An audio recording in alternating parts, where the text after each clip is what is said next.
Ay,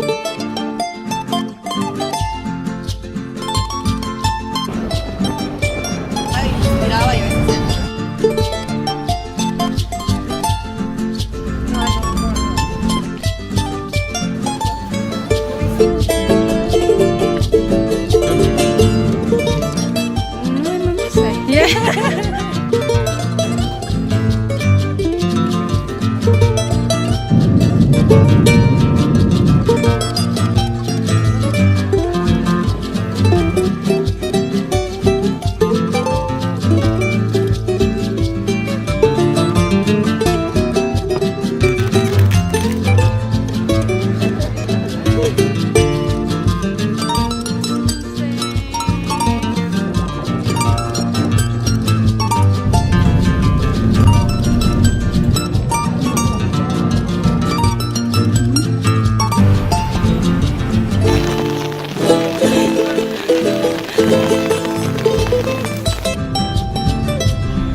Hey guys, welcome back to my channel. I don't know if you guys recognize any of the footage from what I just showed, and if you do, well done you. Not a lot of people could.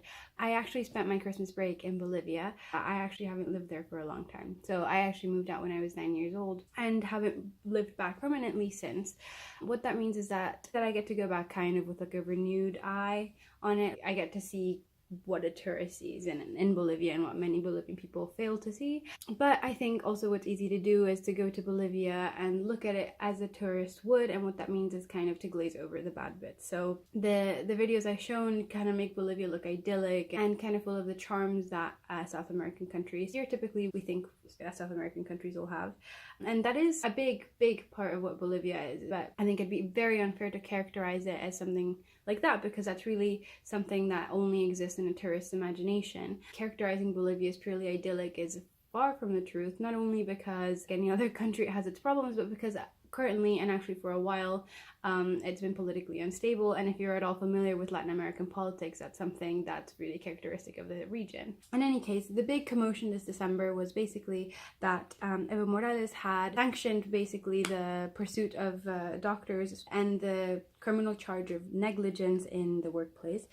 This is a law that when I first heard of it, it seemed normal enough. But as I mentioned before, because of Bolivia's instability, it's not always the case that you can trust the higher powers to fulfill and fully carry out a law the way it is to be carried out. And that's not really what my video today is going to be about. I think what was interesting, especially to do with my collaboration with Educated, was to see how people use social media to express themselves and what means people have to communicate their opinions. But one of the really interesting things that I found when I went to Bolivia, driving down the street, especially in La Paz, that's the kind of the political capital of the country, one of the most striking things was that the graffiti on the walls was unlike any graffiti I've seen, I think, anywhere else I've been. Alongside with your like typical graffiti tags and your graffiti drawings, there was an incredible amount of political graffiti, ranging from Evo sí to Evo no to Yo no anulo mi voto to Fuck Dakar. So like all of these things that are really thematic for Bolivia, they're all things that are really present in today's politics. And as you might imagine, this really reminded me of a kind of Facebook wall, but a literal Facebook wall. I mean, these are things that were plastered all over the city, no matter where you were.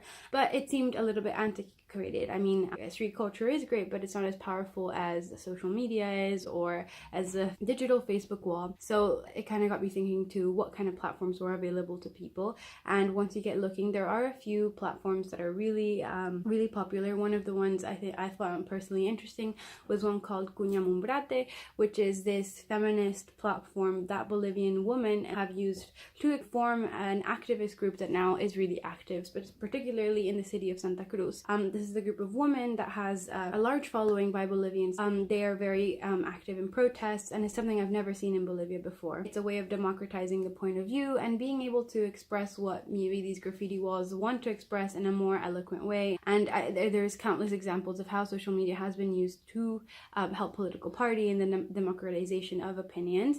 But it's something that I think is really interesting in a country like Bolivia, where this is still kind of a relatively new thing. But what's interesting is that in Bolivia, we have one of the slowest and most expensive internet services of the entirety of South America, and we have a very low percentage of coverage as well as low percentage of usage throughout the whole country. I'm in Bolivia and I'm actually in my childhood home right now. We don't have internet connection. Basically, when I do need to use the internet, what I have to do is I have to hotspot my phone to the computer. It does make me question, how do Bolivian YouTubers or content creators do anything at all? Internet here is just so expensive and so slow that it makes everything so difficult. So yeah, I don't know what being a student here must be like if everything is just like absolutely inaccessible, actually, unless you, and that's if you have Wi-Fi or money to have internet, you know. That's the struggle I have with kind of like the best situation. People don't even have that here, so I don't know. It just, the world is all connected, but I just think that connection only goes so far and is so limited by your means. When you think of the power of social media and the power of internet to disseminate information and really give everybody a voice, you have to really question who that voice is being given to. It's definitely a particular class of people that are able to say it, whether it is because they have internet access at home, on their phone, or at all. A lot of Bolivia currently is largely underdeveloped and largely disconnected from all of that. I think that's something I often find in classes, especially somewhere in Europe, where people will say that social media kind of bridges the gap between the rich and the poor. While more people have access to phones and electricity and the internet, it's not everybody who does, and it's something we need to keep in mind, especially in countries like Bolivia that have such big issues surrounding diversity and the discrepancy between higher and lower economic groups. Different media outlets all have their biases, and the internet is like that as well. You have newspapers that support the government, you have newspapers that support the alternative parties, and you have the internet claiming to be kind of a neutral space in between. But I think that's a point that needs to be contested because it's not always the case. I leave you with these questions. I hope I made you think a little bit and that you had fun watching this video. All right, bye.